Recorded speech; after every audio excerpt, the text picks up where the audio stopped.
Previously on J Studios. Our story begins like all the good ones do, by punching wood and assaulting defenseless animals. After giving my old horse abandonment tissues, I began to make my portal. Welcome to the Twilight Forest. Who knows what adventure awaits us here? Also rivers. They are a thing. Entering in the most elegant of ways, I stared face to face with this beast before jumping in. No turning back now, until I finally land the last hit, killing the serpent for good. Picking up from where we left off, I returned to the overworld to save my old horse with the saddle I got from the maze. This did not go as smoothly as last time. When I entered the portal, my horse was gone. Luckily, after returning and re-entering the portal, the horse was there. Guess it has to get his revenge somehow. I placed it in the same hole as my other horse, so while not abandoned, he does now have an inferiority complex. I'm not going to permanently mistreat my horses, as my first goal today is to build a house. Once I have a nice house, I can continue my quest to slay all the bosses. I mostly want the house so I have somewhere for my trophies. I can't really leave them on the floor like this. To prepare for the house, I flattened out the area near the portal to give us a nice smooth base to work from. I want a medium-sized house. In order to get that, I will have to gather a lot of resources. To start this, I travelled on horse back to the highlands in order to get some spruce saplings. I could have gone with a snowy biome, but I prefer my chances with the acid rain over the yetis and winter wolves. And yes, I did say acid rain. In order to prevent you from going to biomes you're not ready for yet, there are various environmental blocks removed by killing various bosses. For the final area, it's this acid rain, the swamp is guarded by mosquitoes, the icy biome is covered in by a blizzard, etc, etc. Since this is designed to limit the resources available to us, getting the spruce was a bit of a pain. Another fun detail is that when you go somewhere you're not meant to, a kobold is spawned carrying a book. If you kill the kobold and retrieve the book, you are treated to an adventurer's diary that tells you what you have to do before you can enter that area. I like when the tutorials are organically built into the world like this. One of the most important things I needed to make was this chipped bench. This mod adds a bunch of variations for most blocks. I was only introduced to this mod recently, but it's quickly become one of my favourite vanilla-esque building mods. Mostly because of the trapdoors. I really like the trapdoors. To save myself from having to push my horse across the river, I built a little bridge to the other side. Nothing fancy, just slabs of wood. Since my saplings weren't growing quickly enough, I decided to head to the overworld in order to gather some wood and such there. While peacefully chopping down a tree, I got to listen to my friends play League of Legends. You're dead. You're dead. You're dead. You're dead. You're dead. You're dead. You're dead. No! He took me to Brazil! He took me to Brazil! No! Yeah. You know, in any other situation, I would have to go with him.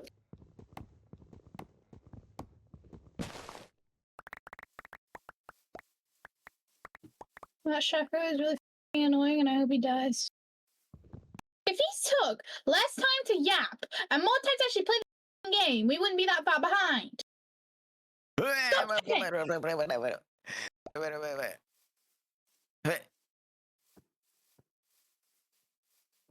Why do you keep calling me? Be nice to your mother. At least they're having fun. I think. While in the overworld, I also grabbed some sand and gravel for concrete, because boy are we going to need concrete. Returning to the Twilight Forest, as I was clearing roots around my base, I remembered the existence of ironwood, made using live root, a gold nugget, and iron ore. This set is about the same as iron, but since it's magical, it has the built-in enchants that will better protect us. So, like any sensible person, I mined a bunch of this and made ironwood tools and armor. Still in the mining mood, I mined a whole load of cobblestone that I can turn into stone bricks for the foundations of my house. Once I grew bored of watching saplings grow, I geared up and mounted my horse once more to go to the second Naga. With the scales from the first Naga, I was able to get the chest plate, but not the leggings. So I had to redo the whole fight again to get them. Fortunately, I learnt from my mistakes last time and completed it more smoothly. I'll skip the epic battle music this time, but you can always watch the first episode to get the full experience. Securing myself the scales I needed, I could craft the leggings, giving myself Protection 3 and an advancement.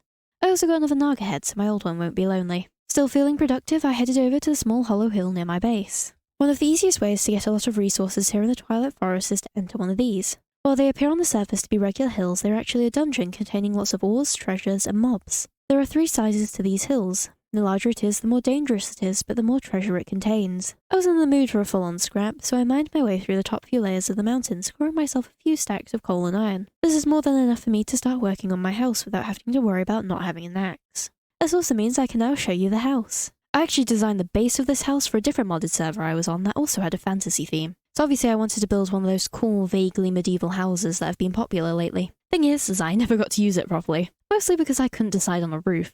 So I kinda stole the roof from this building, but not really, because I took off all the things that make this roof cool. I think this is why I've gotten better at building, especially in the past year or so. I finally got over myself and started using other people's builds as references, so I learned loads of new techniques that I could then use in my own builds. A big lesson I learned is that more is more.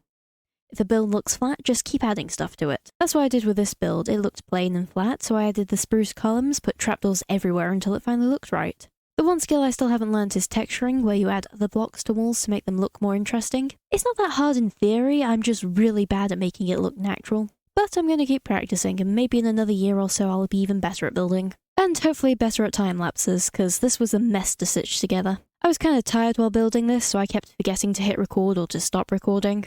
So I think I salvaged it to give you the final product. I was so locked in trying to finish this that my hand was starting to get pins and needles in it from holding my mouse for too long. Which was very worth it, as I think it came out quite nicely. There are still some little bits and pieces here and there that need doing for it to be truly finished, not mentioning all the bits of terraforming and such I'll need to do around the place for it to look like it belongs.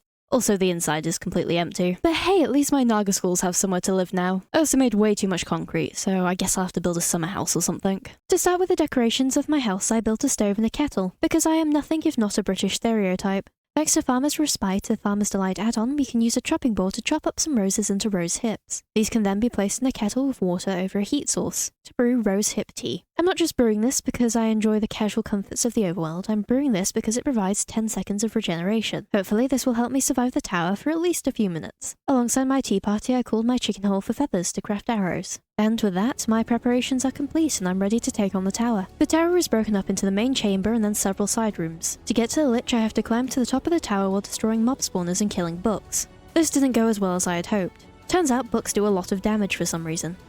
Also, skeletons suck still. I'd like to take back all my confidence from the last episode because combat is hard, modded or not.